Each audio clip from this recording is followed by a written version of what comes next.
providing insight and resources for your spiritual journey. Unity Online Radio.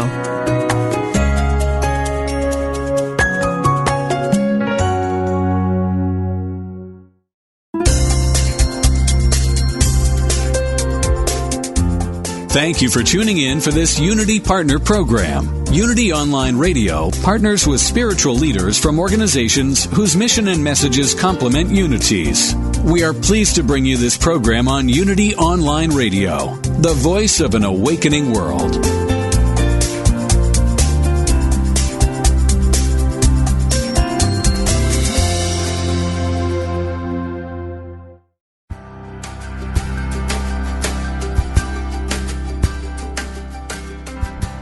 Welcome to Living on Purpose with psychology doctoral candidate Jessie Harriet from Atlanta, Georgia. Are you ready to make the switch? A switch from barely living to living on purpose. During the next hour, you will discover principles to help you live a fully functioning, conscious, and purposeful life. The all is mind, and so are you. Let's live on purpose. Now, here's your host, Jessie Harriet. And thank you so much, folks, for tuning in to another week of Living on Purpose. We are back. Of course, this isn't an encore presentation. I just want to thank you all so much for inviting me into your homes, your computers, your jobs, your cell phones, and mobile devices, and all of that good stuff every week for supporting this particular program. It's been fun, and I invite even more of you to join me weekly at this time on Unity Online Radio as we progress together on this path of what Carl Jung called individuation, this journey of wholeness of an integration of our selves, our shadow aspects, everything that's about us, in order to live a more fully and purposeful life. Because, again, as we always say on the show, the key to living on purpose isn't really to deny these aspects of ourselves, but it's really to integrate every part of us, even the part of us that we really don't like. That's the key to wholeness. That's the key to living a more purposeful life. And our guest this week, if you know anything about her, if you read any of her writings, you can see Carl Jung's concept of individuation and wholeness all in her writings, because her writings span the whole psyche, if you will. They cover every aspect of the individual, and her voice, you can hear it screaming out through her through the pages and through the screen. I'm talking about none other than Danny Katz. Just to give you a brief background of Miss Katz, for those of you who are new to her writings and new to this unique individual, this awesome woman, Danny Katz established her reputation as one of LA's finest literary talents, and by way of her bold voice and her expanded perspective and her mastery of language, she's published in the LA Weekly. Her stuff can be found in the LA Times, Whole Life Times, LA Yoga, Santa Fe Report, and so on and so forth.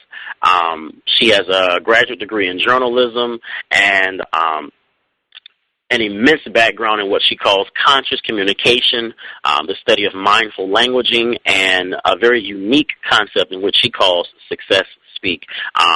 The rest, I'll let her go in on her own, and I want to go ahead and bring her on the line. Miss Danny Katz, are you there? I'm here. Hi, Jessie. Hi, how are you? Thank you so much for coming on the program.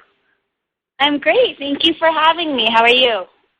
I'm doing good, doing good. This is awesome. So I discovered your work some time ago, and I instantly felt a connection to your work because as I was talking a few minutes ago, I really, really do see something that I study in your writing, and that is this unique aspect of integration. It's like you integrate parts of the self that most people will kind of stay away from. And it's scary to some folk because there are folks that want to just stick with the norm, but your work kind of pushes at the edge of a lot of these status quos that are out there. Yeah, I hear that a lot, more and more lately, and it's interesting to hear from other people's perspective, because from my perspective, I'm like the fish swimming in the ocean who doesn't really know what water is. So as far as edges and shadows and things that scare other people, for me, they're just kind of part of my everyday reality. Yeah, and you know what? That's good, because that sort of creativity is what we need, to kind of thrust things into, a new era. Because Microsoft and Apple, these guys are wonderful, and Facebook is wonderful. But again, people like you with this creative niche, and those of you that are listening out there, this type of creativity is what we need in order to take the conversation forward. Because it was good for what it did, but now we need to move on.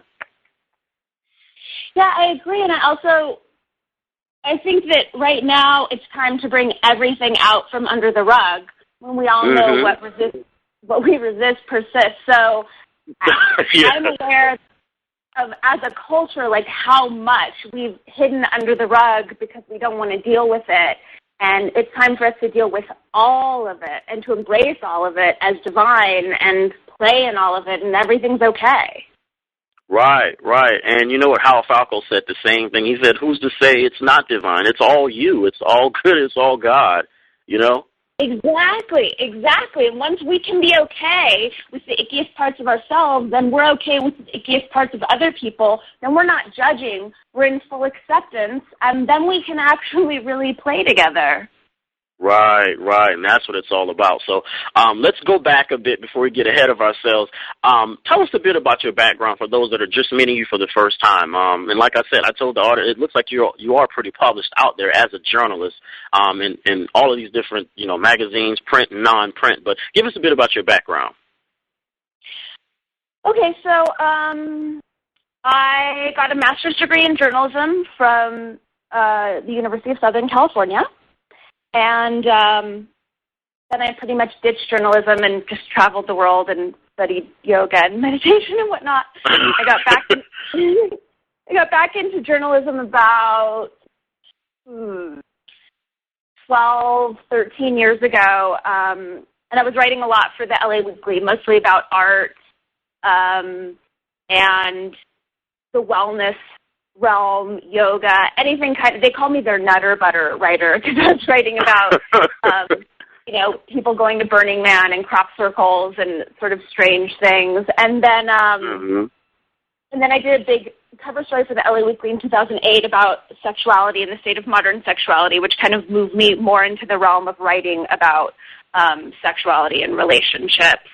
And then I came to New Mexico about a year and a half ago to write my first book, and I have a column here, and that's sort of my journalism experience. And then about 10 years ago, I started studying esoteric languaging systems, Guruji's language of the Enneagram and NLP and other realms of systems that were studying the energetic vibrations of languaging. And when I got into that, because I was someone who worked so steadily and so readily with words, when I started studying the esoteric languaging systems, it activated something in me, and I started to see the energies of words, and I started to see what words did when they came out of people's mouths and when they were received by an audience, and that got me really, really passionate about the energetic vibrations of words. So that's what I've been really geeking out on wholeheartedly, probably for the past 5 to 7 years. And so you said a lot there. Esoteric languaging systems, for those that are listening and, they're kind of new to this concept, and then for you veterans, hang on. What are esoteric language systems? And you mentioned the Enneagram? Yeah, so Guruji he studied a lot about the Enneagram, and he had a language of the Enneagram. There's a man named R. Neville Johnson who he downloaded a lot of information about the energetic vibrations of words. So we all know that words create our reality. They quote it in the Bible. Everything starts with our words. We have an idea. We translate this idea from the ethers of inspiration with our words, and then, depending on what words we choose and how we position them, that determines how well other people are understanding or receiving the translation of that idea. So these languaging systems move beyond just the intellectual connotation of words and just the dictionary definitions, and they move into the vibrations of words. So every word has a frequency. And depending on the frequency, that frequency can cause people to contract, or it can cause people to open. Like if we think of music, minor chords and major chords, we have associations with happy, and we have associations with sad. So the same thing goes with the words that we're using to communicate. They can expand us and make us open to receive. They can contract us and shut us down. So these languaging systems are looking at words from a more energetic perspective. That's like, it reminds me of some of the stuff that I come across in my studies, because in studying psychology, I run across Kabbalah a lot. And one of the things you find in Kabbalah is that when you deal with the Hebrew languages, and a lot of these ancient languages as well, they are multidimensional. Like the second letter, which is Beit, it has a sound, B, but it also has an image that's connected to it too, which is house. And so it kind of, it opens up a whole new world of interpretation, because not only do you get the sound of the vibration, but you also get an image, so it kind of deals with you as a whole person. You know, it hits you on every level of your being, and it gives you just a wide range of meaning and understanding when you're exploring it and seeing where it leads you, you know? Exactly. That's exactly it. Hebrew is one of the root languages. Sanskrit is one as well. So in the same way that Hebrew has a visual component, right? So now we're dealing with multisensorial experiences. Sanskrit has a tactile component, the way that the tongue, the roof of the mouth on specific sounds, like tattva. So it'll hit where it's actually the pineal gland. So then it has tactile vibration, right? And now it's working viscerally throughout the body. So that's exactly it, looking at words multidimensionally. Wow, and that's really good. That's really good. We could talk about that stuff all day long, just going there. I don't want to get too caught up on the pineal gland and all that stuff, but real quick, pineal gland, just throw that out there. What does the pineal gland have to do with communication and what you're talking about? Just hit on that just a little bit. Well, the pineal gland specifically, they say it's the seat of our consciousness, and that's where our soul resides in our brain. And so when speaking, when our tongue is actually activating that part of the brain, which is between the front teeth, that part of the gums, we're sort of activating our consciousness and activating that place where our soul resides. So it's like a muscle where we're just like giving it a little bit of physical attention. And that's so deep, and that's interesting. But I'm going to pull back. Maybe we can come back on later on and just go into that. I don't want to go too much into that stuff. I have a question for you though. What led you to move beyond? And I hate to say the normal idea, because it's not really normal. The ideas that people have when they think of journalists. What led you to this point where you are now? Was there a catalyst? Was there a crisis? What led you to this part of journalism, this aspect of what you're doing?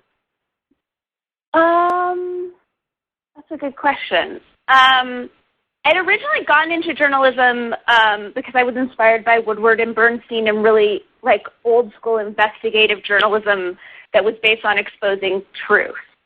I was in journalism school during the O.J. Simpson trial, and it was pretty much like the fall of journalism. And while I was in journalism school, I was realizing, the type of journalism that I want to do doesn't exist anymore. That type of real being beholden to the truth and being able to expose the truth in this culture the way it was then and is now doesn't really exist.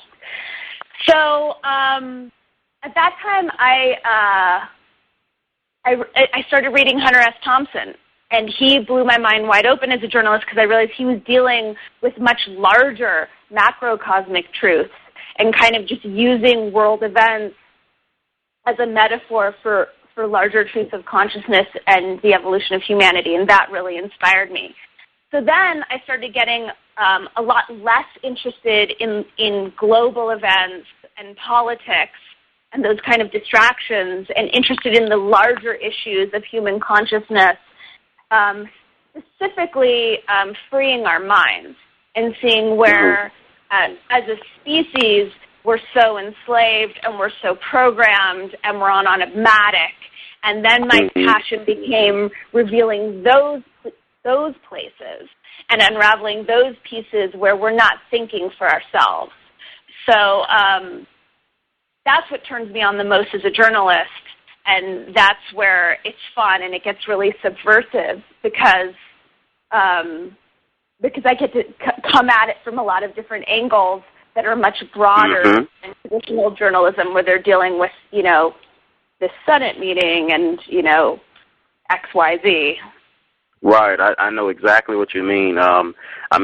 With organizations like Unity, of course, and things like this, and then there are others that are doing this I don't even know what to call it. This creative. They have this creative urge and this burden and this task to just open our consciousness and just expand our minds and our ways of thinking, because at the end of the day, of course, this beats regular news all day long. Not saying that doesn't have a place, but there has to be more than just the gloom and doom that you get when you turn on the TV screen. And I commend, there's another guy, Buddha at the Gas Pump. He's doing amazing work. And, of course, Meredith, she's doing amazing work with Conscious Media Network. And then Lilu Mace, she's doing amazing stuff as well. But all of this work, it expands our thinking, and it takes our awareness to a whole other place. And it does, like you said, with what you're doing, it redefines what it means to read news and what it means to be a journalist.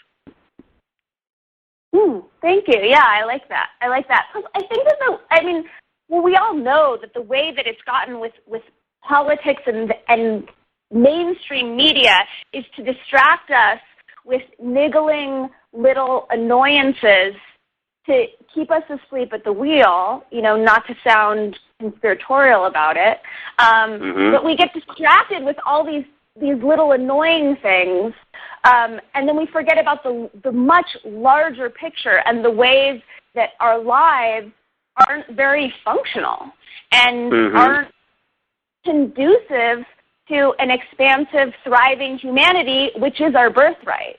And so for me, it's about pulling way, way back to the more macrocosmic perspective, to the larger issues that are going to allow us to free our minds. And thank God there are other journalists who are on the front lines who are dealing with, health issues and women's rights and gay rights and all the other things that I'm not really inspired to get into.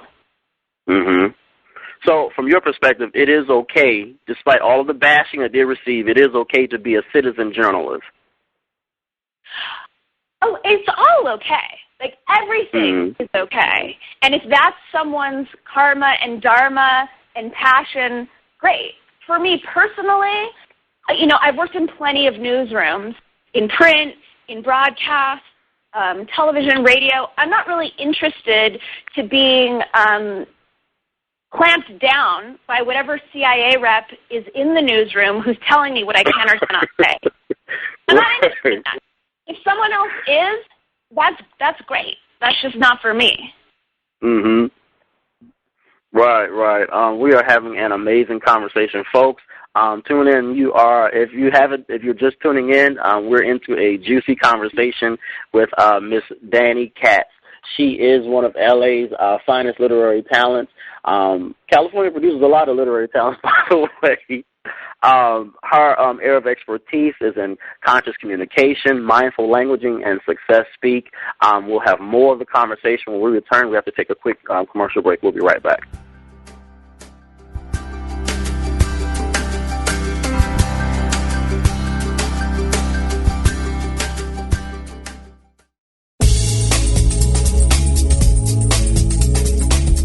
Our goal at Unity Online Radio is to continue expanding our spiritual programming and growing our listening audience. To help us become an ever stronger voice in today's world, we ask for your support. Please visit www.unity.fm and click on Donate Now. Thank you.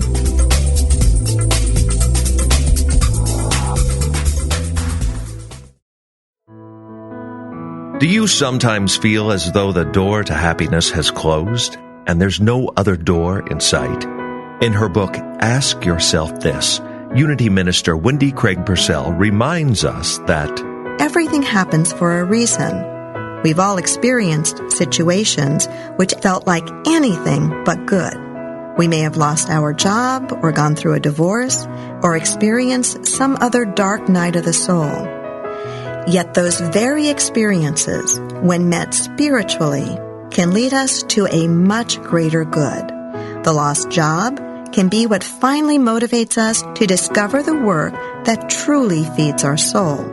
The ending of a marriage can trigger us to do the emotional healing and personal growth work we've been avoiding for years. Every one of us can look back at negative or painful experiences in our lives and say that they turned out to be the best, worst things that ever happened to us. For more insight from Wendy Craig Purcell, read Ask Yourself This from Unity House Books. If you're focused on getting the right answers, Ask Yourself This emphasizes the importance of asking the right questions. Order your copy today at www.unity.org.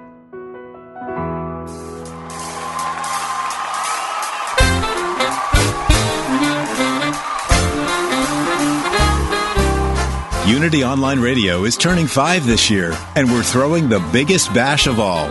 A cruise to the Caribbean, November 10th through 17th, 2012. We'll celebrate in style aboard Holland America Line's Eurodam, with sunshine, fine dining, and a selection of island excursions at beautiful ports of call in the Eastern Caribbean. Plus, feed your spirit with music, message, and meditation. Your favorite host will be there, and we hope you join us too as we celebrate 5 years of spiritual programming at Unity Online Radio. For more information, go to www.unity.fm/cruise.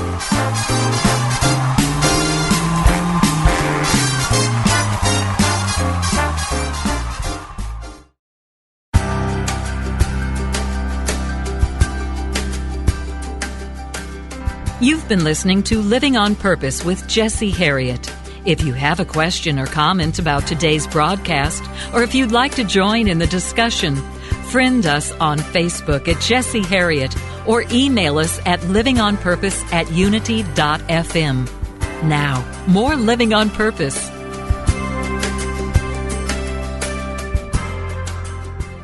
And we're back, folks. I'm having a fun and I call it juicy conversation with Miss Danny Katz. For those of you that missed the first half, go back and download the show for free. It'll be available in the archive section. Just click on Program Directory, log on to Unity Online Radio, or either unity.fm.com. It'll still redirect you to the same site. Click on Program Directory and click on Jesse Harriet, Living on Purpose, and definitely download this episode because this is a treat. So, Miss Danny, to jump back into the conversation, I want to kind of go in a different direction, just a continuation of what we left off at. What is the writing process like for you, and is there any channeling involved in your writing? Because there's a lot of talk about channeling and about embodying other people, and there's a lot of stuff on the, I'll call it woo-woo end. For those of you that are a part of it, don't get offended. But how do we take the mystery and mysticism out of the channeling in order to really get down into writing? Because a lot of us have stories and ideas and scripts and all of that and documentaries that are in us, but we just don't know how to approach the whole process. Okay, that was a big batch of a lot of questions. Sorry about that, yeah. No, it's great. I'm going to start with the writing process. If I were to wait until I knew how to write anything to write it, I never would have written anything. I think for me, it takes audacity and courage to just sit down and let my fingers start moving on the keyboard, or if it's pen to paper. And it varies. Sometimes it completely flows out of me, and I don't know where it's coming from, and it's just eloquent and it's moving, and I'm moving my hands as quickly as possible to keep up with it. And other times, it's a total struggle, and what I'm writing, I'm judging is horrible, and it's stilted, and I'm not actually getting to the point, and I'm meandering. And when I'm in that place, I trust that there's a finite amount of bad writing that needs to come out of me. I trust that it's not going to be forever. And I allow the process to take as long and be as painful as it needs to be. So if I need to struggle and write horribly for 2 or 3 hours until the good stuff comes, then it's about being disciplined and tenacious enough to do that, and not judge myself and let myself ramble incoherently around the point until I get there. Right. And then, once it's there, I tend to take a really long time to tweak that, because that's where it's fun for me, to just tweak the words ever so slightly and, maybe take half an hour massaging a sentence. And I'm a very rhythmic writer, so I read it all out loud and make sure that I can kind of groove to it. Mm-hmm. You're dancing with the writing. That's fun. I just had an image in my head of you in the book. But you know what? That is amazing, because I hear a lot of people talk, and even in my own writing, you get down there and you start writing, and then you stop and you're like, oh, that's horrible, and then you ball it up and throw it in the trash, and before you know it, you have more trash than you do actual writing. So you're saying just go ahead and just get it out there, and just let it come out there, the good, the bad, the ugly, or whatever, and then tweak it later. Is that what you're saying? Or Definitely, because I am convinced that there is a finite amount of trash. So let's say you fill 30 trash cans with your bad writing, at some point that's going to switch into the flow. And I feel like for me personally, I was a gymnast for 13 years, so I really believe in hard work and discipline, and, you show up for it. So, Tom Robbins said, there are no prodigies when it comes to writing. Writing is work. You work for it. So to sit down and think that, beautiful poetic eloquence is going to come out, it's a great thought. And more than likely, we're going to need to work for it. And I feel like, for me, when I do hit those flows and it is moving through me, it's totally worth it. Right. I think most of writing is painful and exhausting and hard, really, really hard. But we do it for those moments where it soars and it flows and it's fun. But those moments are fewer and more far between than the struggle. At least that's how it's been for me. And you know what? You are lock in step with almost every guest who's come on the show who's done any sort of writing, all of them. I never forget Tim Freak. Tim Freak said the same thing. He said in his British accent, which I love, he said, Jesse, I'm not gonna lie to you. It was pretty painful. But he said, I love the finished product. It's some of my greatest work, but it wasn't an easy process, man. It was pretty painful. Yeah, it's really hard. I mean, just having spent the past year and a half writing a book, it is hard. It's hard and painful, and there are times when I sit down in front of my computer and I know what I'm supposed to write, and I have no idea how or where it's going to come from or what there is to say. And as long as I show up and I do it, it inevitably will show itself to me. But I think that goes to the channeling piece, where it's not, I don't have the arrogance to think that it's me and, my brilliance. It's, can I show up and be patient long enough for that to come to me and then move through me? Right, and that's another great point.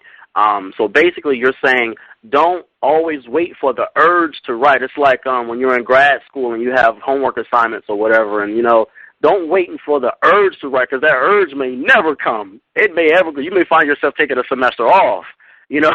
Put yourself in that space, make yourself available, and show up. Just kind of wait on it. It'll come. Exactly. And you got to look at it like a job, or, definitely like a job where you schedule it, or even your meditation practice. Like, I wake up at 5:30 in the morning to meditate and practice yoga. Now, I never want to wake up at 5:30 in the morning. Not ever, ever, ever. And I do it because it serves me, and because that's my practice, and because I know that it helps me be the best me that I can be. It's not a matter of, fun, or I want to. And you know what? I totally agree. I'm just on a funnier note. I do the yoga of diaper changes. So at 5:30, I'm up every morning, and I'm telling you, if I don't get up, I don't feel right. You know, so I'm up 5:30 every morning, and it started with that. And now that my daughter is kind of out of that phase, I'm still up at about that same time. You know, every morning I still roll over, and it's like, okay, well, what do I do? And so that kind of led me to something else, to a different practice where I can get in a creative space, where I can meditate, where I can think and set my intention for my day, and all of that good stuff. So I totally feel you're coming from in that. Nice. What a great gift from your daughter. Yeah, I know. I'm thanking her every day. So, yeah. You were in a writing intensive. Is that correct? What was that process like, to lock yourself in like a creative void and just concentrate strictly on giving birth to a particular project? Oh, yeah, I did a residency, actually did 2 residencies, and it was amazing. It was an unbelievable gift. I got my first writing residency was at the Santa Fe Art Institute, so they gave me a place to live, and all I did for 3 months was write all day, every day, and it was a miracle. It was amazing to be so supported, to be able to do exactly what I wanted to do, and to be able to go so deep inside my project with complete, directed, consistent focus. It was like the gift of a lifetime to be able to really immerse myself in my craft like that. It was fantastic. Yeah, fantastic. And then after that, I did another 3-month residency at the Wurlitzer Foundation in Taos. And at that point, I was more in the revision process, so it was less intense than writing the first draft. And as a creative person, as an artist, to be held like that, my experience in the past had been like, struggling between jobs for money to find the time and the space and the energy to do what I really love to do. And then to have the experience to be supported in doing it all day, every day was unbelievable. It was so amazing. And I hope every artist on the planet gets that chance, because it was like really, really transformative, and just like it fed my life force and fed my heart in this big, giant, amazing way. And I think a lot of folks that are listening can resonate with that, because there are a lot of people that are really trying to find the space so that they can make that transition from doing what they love part-time to letting that be their vocation. Letting that be, just something that they do, just give their lives to and they devote all of their time to, but it's finding the space to do it, finding the income and finance to do it, and also knowing when to make that leap. Yeah, exactly. I mean, it's a big, it's definitely a stimulating challenge being a creative person now, in the 21st century, because so many of us are juggling a lot of things. And I didn't, in California, we weren't as clued into to grants and residencies as maybe people are who are more into academia or living, in different parts of the world. So these things do exist. There are grants that give money to artists, and there are residencies that give artists places to live while they're doing, their art. So, for anyone who's listening who's not clued into that, like, Google it and dig in, because there are a lot of resources available to support us that I think a lot of us aren't aware of. Right, and that's so true, and that resonates with me on so many levels. From my experience, and even in undergrad, there were grad students who moved their whole family into family and graduate housing just so that they could stay on track with their dream of teaching, and there's so many creative ways to move towards, your dreams, but you don't get there unless you expand your awareness, and you have to be willing to think differently, because it's not going to hurt you to just let your mind go there. There's so many people that are afraid and they're locked in fear, but just to let your mind go there and to expand your awareness on the possibilities. You make room for the opportunities to come and for the ideas to come to you, like you said, for you to be able to think and then Google and find these residencies. Exactly. Yeah, and I think it does take creativity. Yeah, it's just like sniffing around and imagining. A lot of it for me is a lot of imagining, like, what would help me in this situation, and then I'll just start Googling, like, does this thing even exist? Right. You know, and then surprising myself with what's out there. I think the world is so much more kind and supportive than we're led to believe. And so, exactly. And then when we surrender to the fear, we like shut ourselves down, and then we're not curiously engaging all the opportunities and options that are just right there, like waiting for us. Like, hey, look at me. I'm right here waiting to help you. Right. And Howard Falco said something amazing. He said that what's more scary, facing your fear, facing the thing you're afraid of, or, you know, being 20, 30 years down the line and still in the same predicament.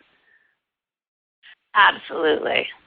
You know, I mean, I think it's really easy to, like, fall into a default lifestyle of like, have to and limited choices. And in a lot of ways, it's easier to live like that.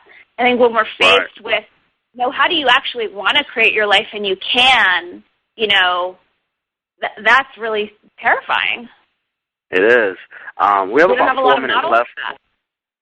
Yeah. We have about 4 minutes roughly left in the second half. I want to ask you a question in your process as a journalist and someone involved in creative projects and things like that. Self-help versus publishing with an agent. What has been your experience in this area, and what is your advice to those that are listening out there that are in this process? Well, this is my first book that I'm publishing, so I'm still enmeshed in the process. From what I've heard, you make a lot more money self-publishing as long as you're on board to market yourself and do your own hustle, which actually even publishing with a major publisher these days, authors still need to market themselves and hustle themselves.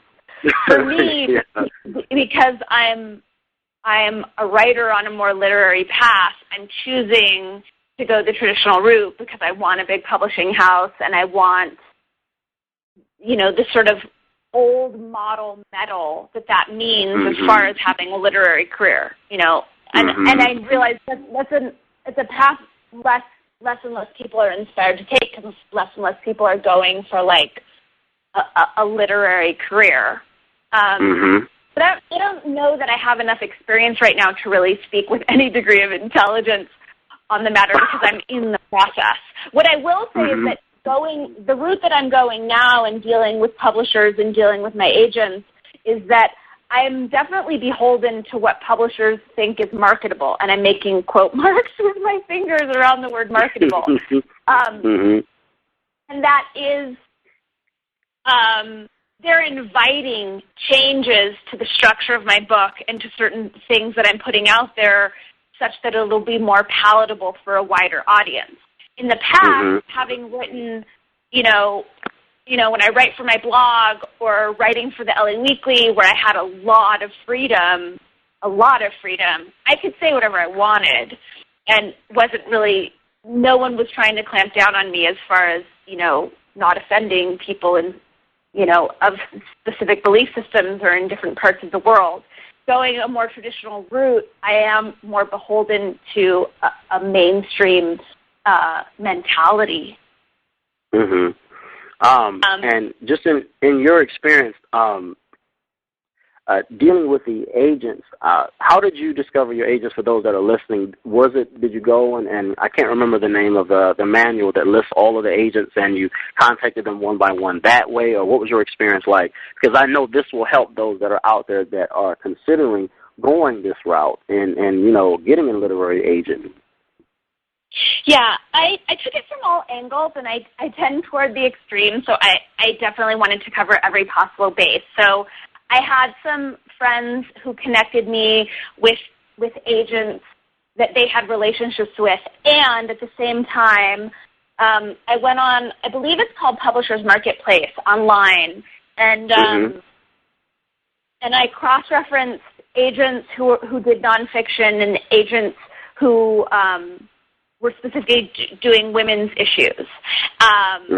And then I created a list of agents who were in both of those categories, and I sent my proposal to all of them. And what I also did was I found this blog, and I don't remember the name, Jesse, but it covered all of the new agents, agents who had just been accepted into new agencies. And I knew that they were probably more open, that they were going to be looking for new clients.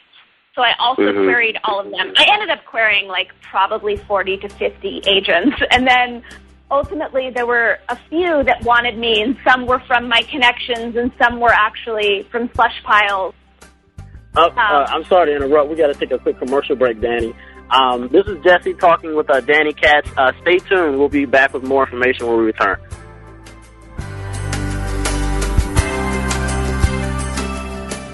When you pray, do you wonder if anyone is listening? What should and can you ask of God? Why aren't your prayers being answered? Prayer is a challenge for many of us. Now there's a new book that can help deepen your understanding. Based on his 35 years in ministry, author Jim Rosemergy has developed a prayer and meditation practice called The Gathering. In just 40 days, The Gathering will become your foundation for a genuine, ever-deepening experience of God's immanent presence and unlimited power. You'll understand that God can't fulfill your needs, but your needs can be met. You'll see that prayer isn't something you do, it's something you experience. Explore Jim Rosemergy's new book, The Gathering, a 40-day guide to the power of group and personal prayer. Available now at www.unitybooks.org.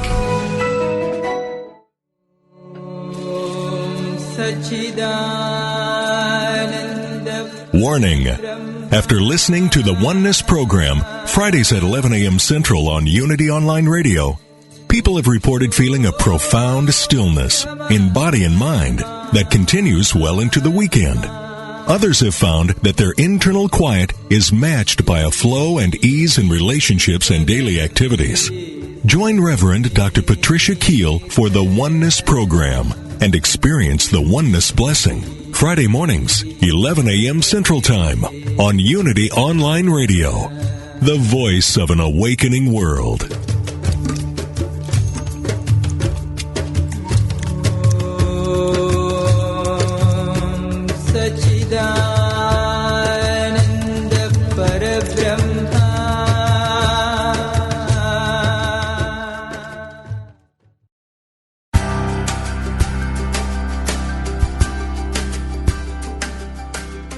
You've been listening to Living on Purpose, where psychology meets spirituality. Now, here is your host, Jesse Harriet.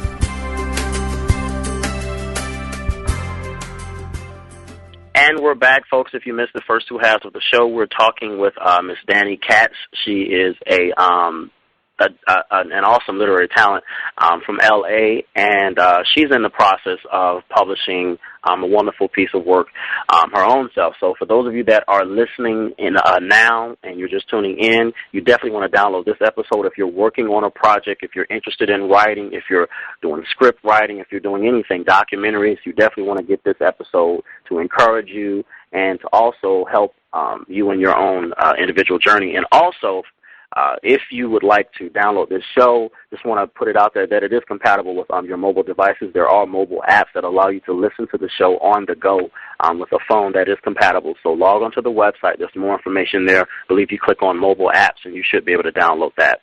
But to jump back into the conversation, Ms. Danny, before we went to commercial break, I kind of interrupted you. You were in mid-flow. Could you repeat what you were saying?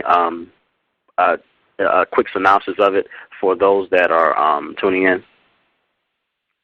I think the basic gist of what I was saying was that I queried about 40 different agents. I followed up religiously, and ultimately I was presented with a couple agents that people had introduced me to and a couple agents who had found me from their slush piles. And because I was really attuned to finding the right agent, not just whatever agent would take me, and then it was talking to them from there and figuring out their game plans and then choosing the right agent. Mm-hmm. So you actually did the work, and that's what we were talking about off-air, folks, that you have to do the work. The whole escapism mentality isn't really going to help you. The universe does respond to your requests, and all of the answers in God are yes, but you still have to put yourself in that place of availability and do the work. That's why we call it spiritual practice, because you have to practice it. You have to do the work. Absolutely, absolutely, yeah. I mean, even though I had introductions to some pretty powerful agents, I still went ahead and sent my proposal out to about 40 agents and followed up. And really, that for a while was a full-time job, was, following up with the agents and that whole process. Mm-hmm. Definitely a lot of work. So one last question on this area. For your proposal, just to let those who are listening in on it, you had a complete manuscript, or did you have a proposal that had sample chapters in it? So I did the proposal first, which is how I got the residency, and then because of my own, where I was in my process and my flow, I just went in and wrote the book. So I didn't actually start submitting to agents until I wrote the book, because that was where I was at. It was screaming to come through me. And I did write the proposal to get the residency, and that was 3 sample chapters, an outline of the book, why I was qualified to write it, what my platform was, and then a list of all the chapters. And so, folks, I hope you're taking notes. These are some of the things that you would need if you are in this process. And if you ask all of these other authors, and I definitely am, when they come on, they're going to say the same thing, because this is the process that you go through. This is the spiritual practice, so to speak, of creating a piece of art, a piece of work. I know, like you said, your project is still underway, but can you give us some nuggets? What is it about? Topic. I know if the title is in flux, what should we look forward to? Okay, so right now we're calling it Sex, Love, and Karma. That's the title that my agents like the most. I had been calling it Love in the Time of Chemtrails, and basically, it's a definitive dismantling of our happily ever after relationship mythology. And it's through my point of view. So it's my unraveling of the happily ever after mythology. And because I happen to be a journalist who's going through this journey, I pepper the book with statistics and research. And basically, each chapter is taking a different cultural perspective as to why that narrative is no longer relevant and why it's no longer working. So I'll tackle the myth from the realm of, technology and our addiction to screens, toxicity, our diet, Western medicine, a culture of narcissism, addiction to web porn, emotional repression. And I take all these pieces, they're all sort of filters looking at this, boy meets girl, you get married, you live together happily ever after, forever and ever, and why that story, which may have been relevant at some point years ago, is not relevant now, because we're an evolving species. And for who we are now in 2012, compared to who our great-grandparents were, why are we still playing out the same relationship narrative and still trying to fit our massive multidimensional selves into this one tiny relationship model when we know it's not working, Ooh, this is going to be juicy. This is a juicy book. You hit on so many topics. I mean, oh my God. Yeah, this is going to be juicy. I don't want to go too much into your book, but you are, it's going to be a good one. And I definitely let us know and keep us updated on, when it's complete, because I definitely want to get my copy. Just in my work alone, on the academic side, there's so much research on that and on relationships models and like you said, the web activities and things like that. They're even coming up with new classifications of mental disorders based on addictions because of our addiction, our connection to the web and Nintendo games and all of that. They're coming up with new classifications of mental disorders, and they're putting it in that little book that they keep on pathologies and mental disorders. Like one of my friends was actually telling me that, like they have a Nintendo game. It's actually called a Nintendo game addiction for kids that are constantly on the Nintendo game, and they don't wash, they don't eat, they sweat profusely. They exhibit all the same signs of addiction to other things. So, a lot of the models that you're talking about, we do need to go back and take a look at them again from an academic point of view, but also from a spiritual point of view, and find some solutions. Exactly. And the thing with the book is that it's not prescriptive. I don't claim to have any answers. And what I do purport is that it's on each one of us to unravel our programming around relationships. It's the same as any spiritual path, right? We unravel everything that's been layered on top of the truth of our soul and our consciousness to be free. And it's the same with relationships, where a lot of us just grow up thinking, well, when I get married and when I do this, and we're not thinking, well, wait, where do these thoughts come from? And what do I want my relationships to be, and what do my relationships want to be? Because every dynamic and every pairing or grouping of human alchemy is entirely unique.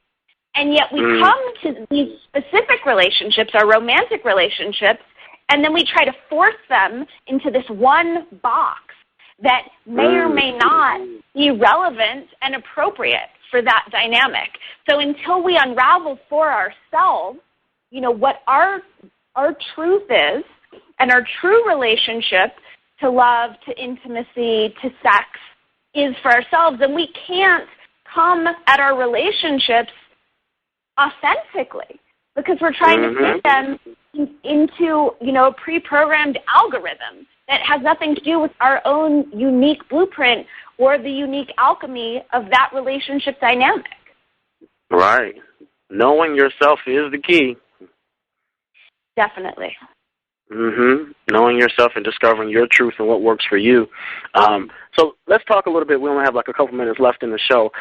Your work is grounded in three terms. I think it's conscious communication, success speak, and is it words are matter, or is words are matter, success speak? Can you tell us a bit about that? Yeah, so I'm in the process of rebranding it. So success speak is the new umbrella term that I'm using for it.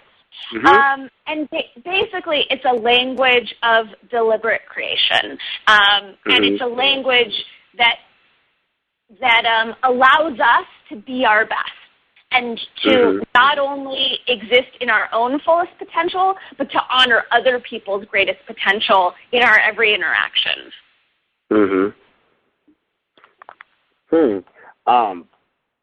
And where can we find your work and your writings? Well, a lot of my writings are on my somethingdanny.com website. And right now I have a column with the Santa Fe Reporter, so a lot of my more current writings are there. Words Are Matter is my video blog for my languaging, my success speak work. And the video blogs each take like a tiny element, generally a word or a concept. I've been focusing lately on present tense speak, how we're well served by speaking in the present moment. A lot of us will phrase our intentions and our goals in the future and thus push them away from ourselves by saying, I'm going to wake up and meditate, so I'm languaging that in the future and then I'm pushing it away. And so present moment languaging, which I'm really passionate about right now, is not waiting and not pushing away our biggest dreams and our brightest visions by languaging them in the future. So it's sort of playing with time and unraveling ourselves from the enslavement of linear time and choosing to manifest now that which maybe in the past we would dream of in the future. Right, grounding your statements and your words and your energy into that I am awareness, that present tense, that now reality. Exactly. So that's what the most recent batch has been about. Say that one more time, I'm sorry. And so that's what the most recent batch of video blogs has been covering.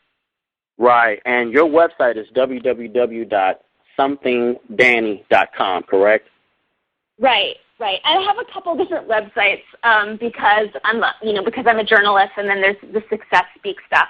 So I just launched my new website, SuccessSpeak.com, and that goes over my coaching and consulting services with Success Speak, where I'm working with really highly developed individuals, as well as organizations and people who are brave and bold enough to live their biggest, brightest dreams. And using their languaging as a tool to unravel their consciousness and upgrade their moment-to-moment reality. Beautiful. The thing with our languaging... Oh, sorry. Are we out of time? Yeah, I am so... we are so out of time. We're going to have to bring you back on and continue the conversation. This has been a juicy conversation. Danny, thank you so much for all of the great work you're doing. And like I said, definitely keep us posted on your newest projects and where we can pick up our copy of your book once it's completed. And, as you're growing and you're finishing the book, we'll definitely bring you back on the show to continue the conversation. Great. Thank you so much, Jesse. It's been a pleasure. It's been a pleasure on my end as well. That's our show for this week, folks. Catch us next week, same time, same place. Until then, love someone, laugh much, and remember to live on purpose.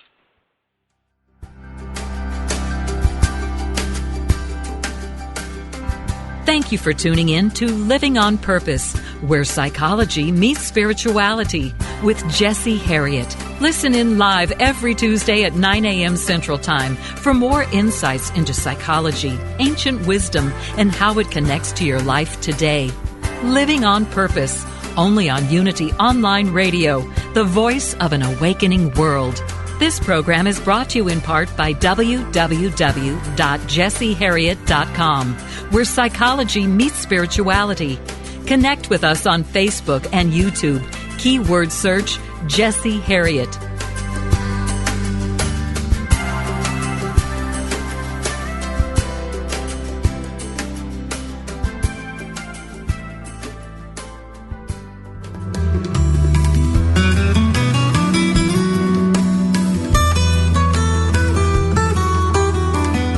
Does music open your heart and bring you peace and joy? Experience the sacredness of sound with Ramdesh Kaur as we travel the world of mantra, Kundalini Yoga, and devotional music. Join us for a journey into spirit, Thursdays at 4 p.m. Central, 5 p.m. Eastern on Spirit Voyage Radio with Ramdesh. Only on Unity Online Radio, the voice of an awakening world.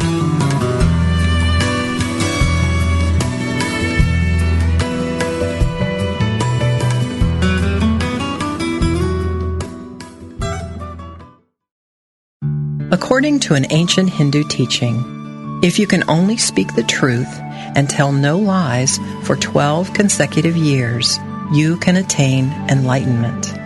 Resolve to be honest with yourself and others starting today. And after 4,383 days, you just may become enlightened. This meditative moment from Reverend Joan Gattuso and Unity Magazine is brought to you by Unity.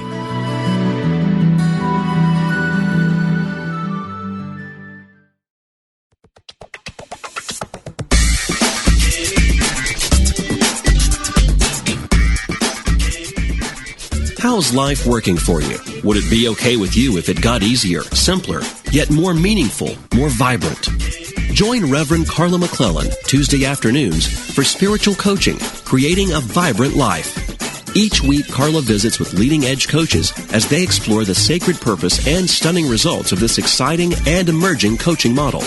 Together, they reveal the secrets and successes of this transformational process. Call in and join the discussion as Carla creates a safe and sacred space to dialogue about real life and real-world transformations.